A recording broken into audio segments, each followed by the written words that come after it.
कोहम, मी कोण, मीचे लिंग काय, जीवन म्हणजे काय, मी जन्माला का आलो, या जन्मात मला काय साध्य करायचे आहे, नेमके काय केल्यानंतर मला या आयुष्यातून मुक्ती मिळेल, मृत्यू ही साऱ्यातून सुटका असते का, पुनर्जन्म असतो का, मी नेमके काय करावे याचे नियोजन नियतीच करून ठेवते का, देव आहे का, तो कुठे असतो, तो नेमके काय करतो, असे प्रश्न प्रत्येकाच्या मनात कधी ना कधी येत असतात. या प्रश्नांची समाधानकारक उत्तरे सहसा मिळत नाहीत.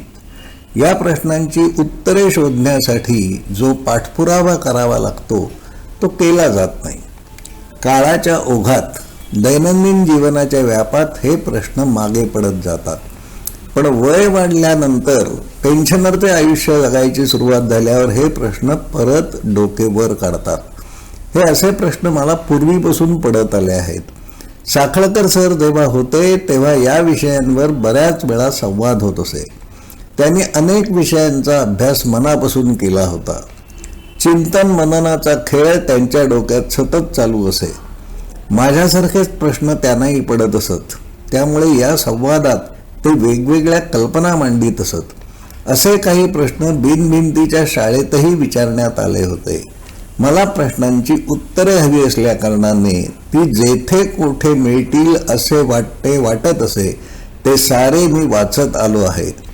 या विषयावर जाणकारांबरोबर संवाद करून माझ्या प्रश्नांची उत्तरे मिळवण्याचा माझा प्रयत्न सतत चालू असतो. वैज्ञानिक पद्धत म्हणजे काय हे समजून घेण्याचा प्रयत्न मी केला. विज्ञानाच्या मर्यादाही मला लक्षात आल्या आहेत. जीवन, मृत्यू, देव, धर्म या कल्पना अध्यात्माशी संबंधित असल्याने मी त्या विषयासंबंधितही थोडेफार वाचन केले आहे. या साऱ्या वाचनामधून, चिंतनामधून मला झालेले विश्वाविषयीचे आकलन नोंदवून ठेवण्याचा हा माझा प्रयत्न आहे. मी माझ्या शब्दातून हे नोंदवीत असल्याकारणाने अधिक चांगले आकलन होण्यासाठी मला त्याची मदत होईल. पुढील काही सादरीकरणांमधून मन, पुनर्जन्म, देव, मानवाला असलेल्या मर्यादा याविषयीच्या माझ्या कल्पना मांडून ठेवण्याचा प्रयत्न मी करीन. माझ्या मर्यादांची जाणीव मला आहे. मी नोंदविणार असलेल्या तपशिलात कोणी चुका दाखवल्या तर ते मला निश्चित आवडेल. माझी समज वाढायला हवी. मी गुरुच्या शोधात आहे. समधर्मी मित्रांचाही शोध घेत आहे. या विषयांची आवड, समज असणाऱ्या व्यक्तींनी या विषयात मला मार्गदर्शन करावे ही माझी विनंती आहे. वर नोंदविलेल्या विषयांवर निरंतर संवाद व्हायला हवा. यासाठी समधर्मीयांचा ग्रुप करता आला तर उत्तम.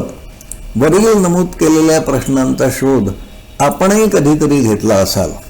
कृपया संपर्क साधावा ही विनंती आहे. धन्यवाद.